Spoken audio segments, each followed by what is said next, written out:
PT Meko EP Malaka mewujudkan mimpi keluarga buruh terangkut kayu Rusli Husin warga Desa Jambu Lubuk, Kecamatan Indramayu, Kabupaten Aceh Timur melalui program bedah rumah.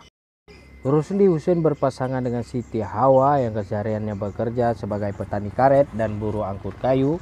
Penghasilannya sangat terbatas, hanya mampu memenuhi kebutuhan keluarga sehari-hari.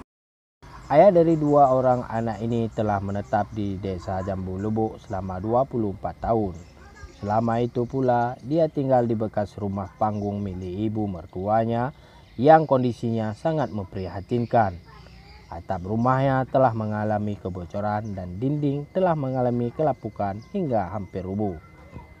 Rumah pasangan kurang mampu ini terpilih menjadi salah satu penerima manfaat program bantuan rumah layak huni dari PT Meko EP Malaka setelah melalui proses penyelesaian dengan melibatkan pihak kecil Muspika Indramakmur dan pemerintah Kabupaten Aceh Timur. Kepedulian PT Meko EP Malaka pada kondisi keprihatinan masyarakat di sekitar wilayah kerja perusahaan adalah merupakan dampak positif akan keberadaan perusahaan bagi kesejahteraan masyarakat khususnya sekitar area kerja.